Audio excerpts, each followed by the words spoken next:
오늘은 요한의 질문이라는 제목으로 은혜를 나누겠습니다. 18절 본문 말씀 18절 보시면 요한의 제자들이 이 모든 일을 그에게 알리니, 요한의 제자들 중에 예수님을 따르는 자들이 있었어요. 6개월 전에 침례 요한이 나타나서 광야에서 회개하라 천국이 가까웠다, 예수님을 이제 지칭해서 전한 거죠. 그렇게 외쳤는데 그래서 이제 제자를 삼았을 거 아닙니까? 그런데 예수님이 이제 나타나셔서 천국 실체 대신 예수님께서 나타나셔서 이제 여러 가지 사역을 하시니까 그 침례 요한의 제자들이 예수님께로 몰려간 거예요. 그래서 예수님의 제자가 된 거죠. 그런데 그랬을 때 뭐라고 그랬느냐면, 사람들이 이제 침례 요한의 제자가 예수님께로 가니까 그 침례 요한은 거기에서, 왜냐면 그분은 메시아고 자기는 이제 그분의 길을 예비하러 온 그러한 입장이니까 그는 흥하여야 하겠고 나는 쇠하여야 하리라, 이렇게 말씀한 거예요. 우리도 신앙생활을 하면서 나를 통해서 많은 기적과 역사가 나타날 수 있지만, 우리가 뭐냐면 증거해야 되고 우리가 높여드려야 될 분은 예수님이라는 것을 잊지 말고 신앙생활을 해야 돼요. 누구든지 나로 말미암아 실족하지 아니하는 자는 복이 있도다. 하나님의 그 예수님의 영생의 말씀은 너무나 신비하고 또 진리의 말씀이기 때문에, 사람들이 왜 교회 돈 때문에 또 교회 못 온다는 분들이 있어요. 나 교회를 가서 좀 말씀도 생명의 말씀을 들어보고 싶은데 그거 헌금 때문에 가기 싫다, 그런 분들이 있단 말이에요. 아니, 그런데 하나님은 돈이 없어서 돈을 달라고 하는 게 아니고, 돈을 어떻게 네가 돈에 대한 가치관을 가지고 있느냐, 그래서 하나님 앞에 드리면 내가 너의 그 믿음을 보고 너에게 부어주겠다, 그거예요. 하나님의 돈이 없어서 돈을 달라는 게 아니잖아요. 그래서 여러 가지로 뭐냐면은 실족하는 거예요. 실족, 예수님 때문에. 그래서 여기도 뭐냐면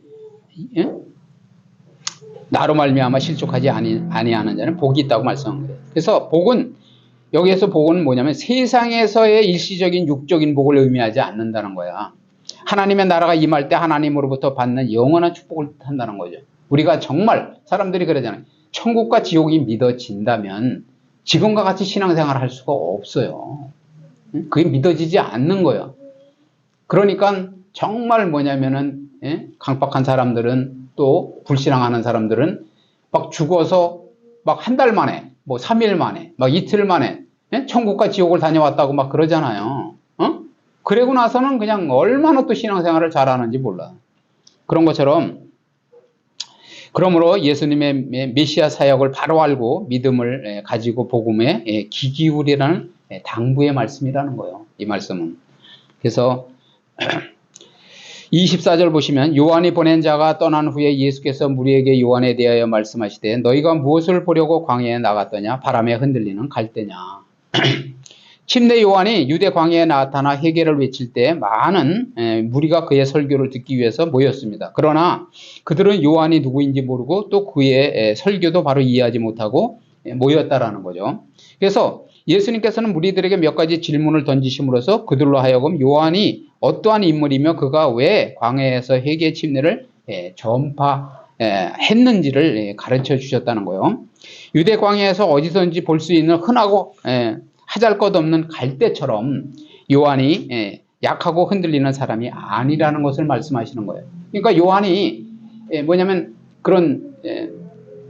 뭐냐면은 그 신앙의 지조가 없는 사람 같으면은 그 헤롯이 동생의 아내를 취했을 때 그걸 가서 얘기하지 않죠.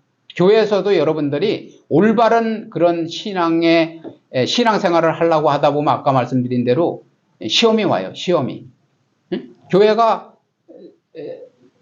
뭐 내가 하나님이 될 수는 없지만 내가 봐도 뭐냐면 한심한 거야, 한심. 그래서 세상 사람들도 그렇게 안 해. 싸워도 그냥 누구 말 맞다나 막걸리 한 잔 먹고 풀어요. 그런데 교회에서는 원수를 맺으면은 그냥 꼴 보기 싫다고 하면서 그 사람이 오면 슬쩍 피해서 전리 가고 인사도 안 해. 그런단 말이에요. 그런데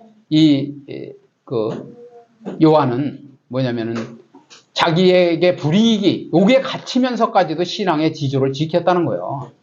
그만큼 하나님의 말씀을 더 중요하게 여기고 직언을 했다는 거죠. 직언을. 그러면은 강야에 흔한 갈대와 같지 않다는 거예요.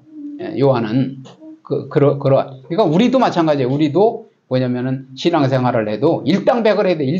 일당천을 해야 된다는 거예요. 똑같은 그냥 뭐 제가 제일 당황하는 게 뭐냐면 어디 가서 이렇게 그 음식을 먹네 점심을 먹잖아요. 그러면은 막 그 술을 먹어요. 그러면 뭐 다른 교회는 막 목사님들도 술 잘 드시던데 장로님도 술 잘 드시던데요. 막 이러면서 왜 나보고 안 먹느냐는 거야.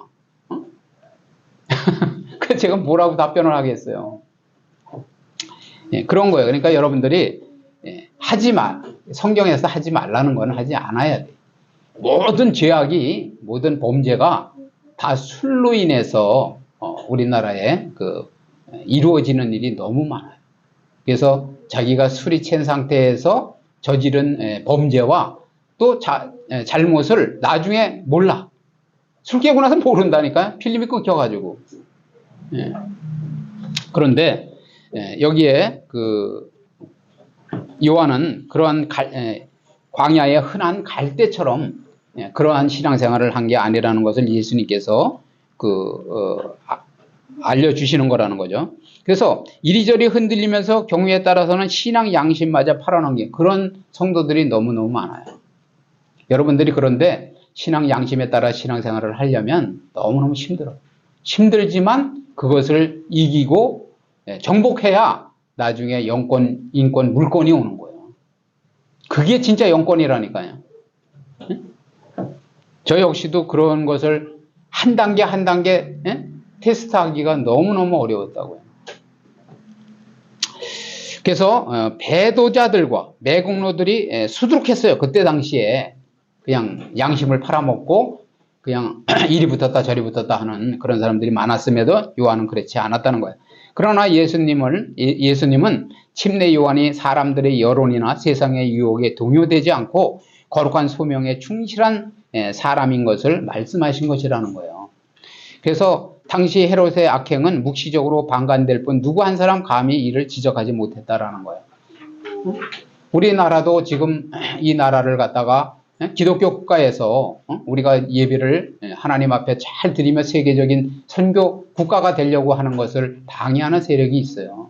그런데도 우리는 침묵하고 있으면 안 된다는 거예요. 목소리를 높일 때는 높이고 기도하고 그렇게 해야 된다는 거예요. 그래서 그러나 침례 요한은 하나님의 공의에 따라서 이 범죄를 공공연하게 책망하다가 결국 옥에 갇히는 신세가 되었다라는 거죠. 그래서 25절 보시면 그러면 너희가 무엇을 보려고 나갔더냐 부드러운 옷 입은 사람이냐 보라 화려한 옷을 입고 사치하게 지내는 자는 어디에 있냐 왕궁에 있다 그래. 왕궁에.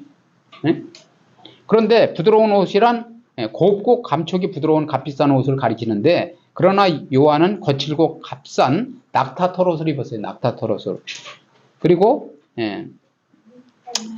대다수의 서민들은 로마의 식민지의 상황에 수탈과 착취로 인해서 뭐냐면 거의 누더기 같은 옷을 입고 다녔다는 거예요. 그런데 고관 대작들은 그들의 지위와 권위를 과시하기 위해서 매우 값비싸고 화려한 옷들을 걸치고 다녔다라는 거예요. 그러니까 그런 옷 입은 사람 왕궁에 있다고 하잖아요. 예수님께서. 그래서 만일 침례 요한이 권력자들에게 아부하고 그죠? 그들의 귀에 달콤한 말만 골라서 들려주었다라면은 대가를 받고 그죠? 호화로운 그러한 사람으로서 살았겠죠. 그런데 우리도 마찬가지예요. 우리가 신앙의 지조를 지키려고 하고 뭐냐면 하나님의 말씀대로 살려고 하다 보면 가난을 뭐냐면 정직하게 살려고 또 정직하게 돈을 벌려고 하다 보니까 이 세상에서도 여러분들이 어려움을 당할 수 있어요.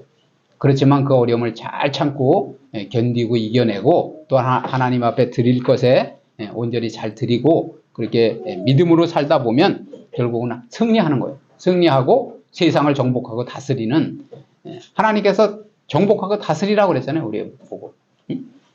그러한 뭐냐면 여러분들이 날이 온다는 거예요. 그런 빛을 받는 그런 날이 온다는 거예요. 그래서 그 왕궁의 해유 따위에 넘어가지 않았다는 거예요. 그리고 무력을 두려워하지 않고, 요한은 그래서 않고 왕의 치부까지도 과감하게 책망할 줄 아는 용기 있는 자요, 또한 오직 하나님의 말씀에 절대적으로 충성하는 자였다라는 거예요. 우리는 이 말씀에 목숨을 걸어야 돼요. 말씀이 이렇다 하면 거기에 내 신앙을 올인해야 되는 거예요. 올인. 망할 것 같지만 절대 안 망해요. 그게 사는 길이라니까. 그게 좁은 길이요. 그게 예수님이 가신 길이라니까요. 그거는 지나가 본 자만 알아. 타협하지 않고 정말 뭐냐면 내가 그 예배를 드리기 위해서 그 돈 버는 거를 잠깐 내려놓고 포기하고 내일 일당 많이 준다고 오라고 하는데도 딱 포기하고서라면 예배를 드리고 끝내 예배마다 승리하고, 그리고 하나님 앞에 없지만, 물질이 없지만은 하나님 앞에 드려본 사람만 하나님이 채우시는 걸 경험한다고. 그러면 이제 그때부터 웃음이 나오는 거예요. 웃음이. 그런데 그것을 못 이기는 사람은 계속 갈등하게 돼 있어요. 갈등.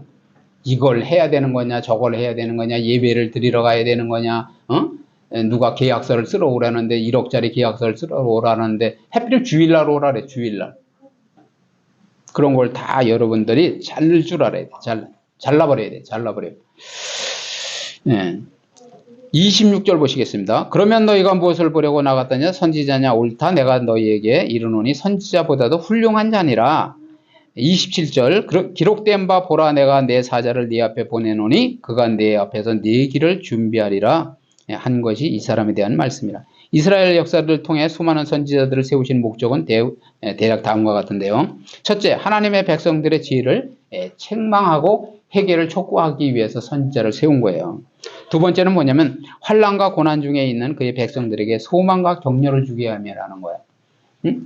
우리에게는 그 환난과 고난만 있는 게 아니에요. 그것을 잘 견디고 이겼을 때 우리에게 오는 엄청난 뭐냐면은 축복이 있다는 거예요. 그래서 우리는 소망을 가지고 살아가는 사람들이, 소망이 없으면은 사람은 뭐냐면 시체. 그때부터 아무 뭐냐면 살 소망이 끊어지면은 우리에게는 아무 희망과 절망 속에 살아가게 되는 거예요.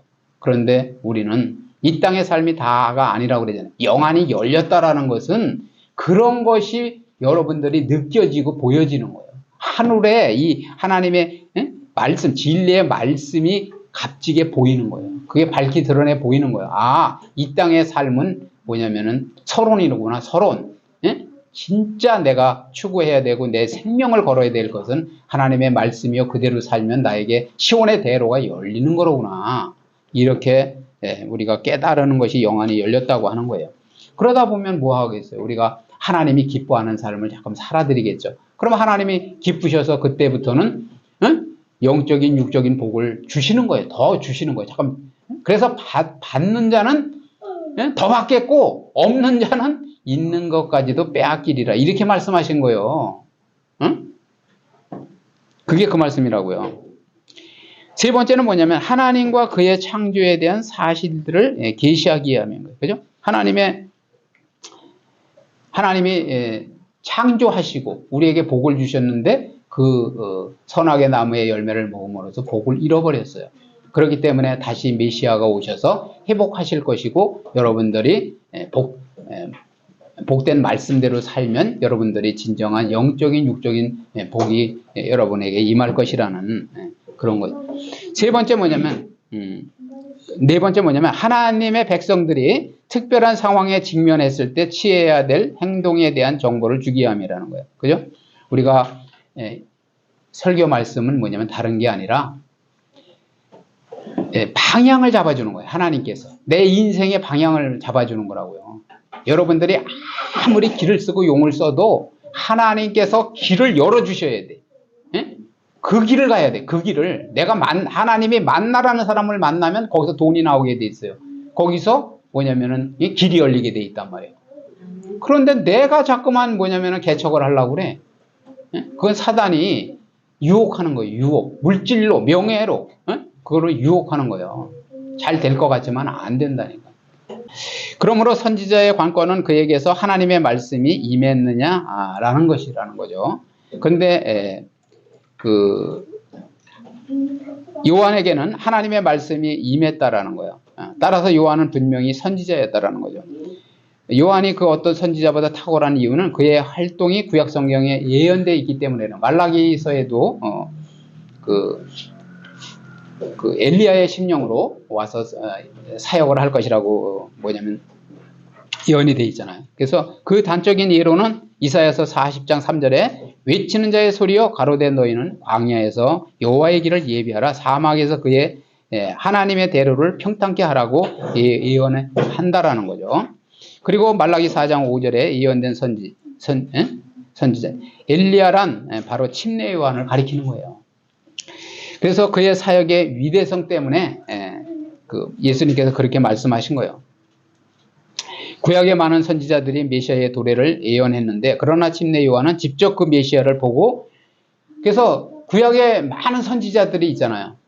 그래서 오실 메시아에 대해서 전부 선지자 대선지자가 예언을 했어요. 그렇지만은 침례 요한은 뭐냐면은 6개월 전에 나타나서 사실적으로 메시아를 만나면서 그 길을 예비했다라는 거죠. 그렇기 때문에 위대한 선지자라고 말씀하신 거예요. 28절 보시면 내가 너에게 말하노니 여자가 낳은 자 중에 요한보다 큰 자가 없도다. 그러나 하나님의 나라에서는 극히 작은 자라도 그보다 크니라 하시니 요한은 비록 죄인 가운데 한 사람이라 할지라도 그는 모든 사람과는 다른 사람이라는 거죠.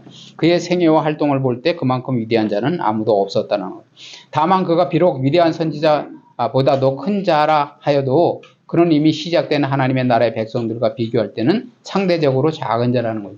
우리는 뭐냐면 이미 예수님께서 이 땅에 오셔서 구속사역을 이루시고 그리고 부활 승천하시고 그리고 뭐냐면 이 말씀이 요한 당시보다는 뭐냐면 완성이 됐잖아요. 완성이 돼서 이 완성이 된 말씀을 우리가 읽을 수 있는 거예요. 그죠? 묵상할 수 있고 이 말씀을 우리가 적용할 수 있는 거라는 거예요. 그런 의미에서 뭐냐면 선지자보다 큰 자라 하여도 그는 이미 시작된 하나님의 나라 우리와 같은 백성들과 비교할 때는 상대적으로 작은 자라고 말씀한 거예요. 그러니까 우리가 복이 있는 거죠. 그래서 그 계시의 점진성이 있잖아요. 점진성. 지금 요한계시록도 이제 일부는 뭐냐면 이루어진 것이 있고 앞으로 이루어져야 될 말씀이 있는 거예요. 그래서 그 신약에 속한 성도들은 침례 요한과 같이 강하고 담대한 활동을 보이지 못한다고 하더라도 그리스도에게서 절정에 이른 하나님의 계시를 밝히 이해하고 있다는 점에서 침례 요한보다 더 크다는 거죠. 우리는 이 완성된 이 진리의 말씀을 가지고 있잖아요. 그렇기 때문에 지금 새로운 어떤 그런 그 선지자라고 하면서 나타나서 내가 막 계시를 받았다고 막 직통 계시를 받았다고 막 그러잖아요. 그러니까 여러분들이 이 말씀만 잘 이 완성된 이 말씀만 잘 여러분들이 알아도 뭐냐면 신앙생활하는데 문제가 없다라는 거예요. 그래서 신약의 성도는 예수의 십자가 부활의 의미를 우선적으로 이해하며 신구약 66권으로 구성되어 기록된 계시의 완결서를 늘 묵상할 수 있다는 거죠. 뿐만 아니라 성령께서 친히 성도의 심령 속에 우리 안에 내주하시는 내주. 구약 시대에는 필요한 사람에게 성령께서 임하셨다가 사용하시다가 또 떠나셨다가 하신 거예요. 그게 구약적 개념이고 신약의 개념은 뭐냐면 우리 안에 내주하셔서 우리와 그 영원토록 함께 하시겠다고 막 약속하셨잖아요. 그래서 예수님의 의도는 요한이 하나님의 나라에 속하였느냐 속하지 않느냐가 아니라 요한의 활동 이후에 온 시대의 변화에 중점을 둔 것이라 할 수 있다라는 거죠. 그러니까 요한이 구원을 받았느냐 못 받았느냐 이런 문제로 여러분이 접근하지 마시고 여기 나와 있는 것처럼 그 요한의 활동 이후에 온 시대의 변화에 시대적 변화가 되어서 우리에게는 이제 완성된 말씀이 손에 주어졌다라는 거죠. 그런 의미에서 우리가 그보다 큰 자다 이렇게 말씀하는 거예요. 결론을 말씀드리면 우리를 구원하시기 위해서 오신 메시아 그리스도의 사역을 우리가 바로 알아야 돼요. 성경을 안다는 것은 성경에서 예수님의 구속 사역을 올바로 여러분들이 알고 그것을 내 삶에 적용시켜서 내가 구원의 은혜가 임해야 돼. 그리고 뭐냐면 하나님이 기뻐하시는 삶을 살면서 영화의 구원, 성화의 구원을 이루어가는 거예요. 그리고 예수님이 다시 이제 심판장으로 오시잖아요. 다시 오심을 우리가 준비해야 된다는 거예요. 제일 뭐냐면 그 지혜로운 삶은 뭐냐면 개인적 종말도 있어요. 개인적 종말. 오늘도 부고가 왔어요. 내 친구가 그 세상을 떠났다고. 사람은 언제 세상을 떠날지 몰라. 그러니까 그 미래를 준비하시고 또 예수님도 언제 오실지 모른단 말이에요. 이 지구를 뭐냐면 심판하시기 위해서 심판장으로 오실 때는 이 지구가 이제 종말을 고하잖아요. 그 종말을 우리가 예비하면서 준비하면서 주님 맞을 준비를 하면서 사는 것이 가장 복된 삶이라는 거예요. 두 번째는 뭐냐면 세상의 불의와 유혹에 동요되지 않았어요. 침례 요한과 같은 지조 있는 그러한 흔들리지 갈대와 같이 흔들리지 않는 그러한 빛과 소금의 역할을 감당해야 된다라는 거예요. 그래서 하나님의 여러분에게 주신 거룩한 소명이 있어요. 소명. 그것은 답게 사는 거예요. 답게. 다른 뭐 길게 설명드릴 게 아니라 성도답게, 집사답게, 그 권사답게, 그 목사답게, 장로답게 살아야 되는 거예요. 세 번째는 뭐냐면 예수님께서 자신에 대해서 말씀으로 하지 않고 직접 삶을 통해서 보여주시는 것은 그러니까 질문을 했을 때 뭐냐면 너희들이 와서 걷지 못하는 절름발이가 걷고 소경이 눈을 뜨고 기머거리가 듣게 되고 봐라 이렇게 그 제자들에게 침례 요한의 제자들에게 와서 보라고 그랬잖아요. 보라고. 그러니까 그때 당시에 바로 답변을 해주신 것이 아니라 약간 시간차를 두고 고치고 나서 봐라 인 거야. 그런 것처럼 뭐냐면 예수님께서는 말로 하시는 것이 아니라 모습으로 보여주셨다는 거예요. 기적을. 그러니까 우리 신앙생활도 마찬가지예요. 여러분들이 하나님 앞에 기도하시고 은사를 넉넉하게 받으셔서 은사로 보여주셔야 돼. 정말 저 사람이 손을 댄 즉 병이 낫고 귀신이 떠나가고 정신적으로 시달리던 사람이 평안해지고 그러는 것을 여러분들도 뭐냐면 말로만 하지 말고 뭐냐면 실천하는 삶으로서 보여줘라. 그런 말씀이에요. 그래서 우리도 죄된 삶을 사는 사람들에게 회개를 촉구하면서 그러니까 사람들이 뭐냐면 자기가 짓는 죄를 우리는 자범죄라고 하잖아요. 근데 중요한 것은 제가 항상 말씀드리지만 원죄를 몰라. 원죄. 내가 왜 죄된 삶을 살 수밖에 없는지 왜 동물과 같은 그런 육성을 가지고 살아가는지를 사람들이 모른다는 거예요. 그래서 원죄와 자범죄를 깨닫게 해줘야 돼요. 그것을 전하는 것이 우리는 원죄 때문에 뭐냐면 지옥에 갈 수밖에 없는 그런 죄인이라는 거예요. 여기서 가서 전도를 하러 갔는데 일단 그분에게 제가 그래서 그랬더니 자기 불교를 믿는다. 그래서 우리가 천국에 갈 수 있는 건 예수님의 공로로 가는 겁니다. 그랬더니 웃더라고요. 그런 것처럼 우리가 죄된 삶을 사는 사람들에게 회개를 촉구하고 또 환난과 고난 중에 있는 사람들에게는 소망과 격려를 줄 줄 알아야 돼요. 그러니까 뭐 인생 별거 있어 그러잖아요. 그게 아니에요. 이 땅에서 어떠한 진리를 발견하고 사느냐 발견하지 못하느냐에 따라서 자다가도 여러분이 웃을 수 있는 그러한 진리를 깨달았다면 자다가도 웃을 수 있고 실실 웃음이 나오고 뭐냐면 내가 죽어도 두려움이 없어요. 왜? 소망이 있기 때문에. 예수님이 우리를 영원히 썩지 않는 죽지 않는 그러한 부활체로 부활해 주신다는 소망을 주셨잖아요. 그래서 그런 사람들에게 소망과 격려를 주는 복된 삶을 사는 저와 여러분이 되시기를 주님의 이름으로 축복을 드립니다. 아멘. 찬송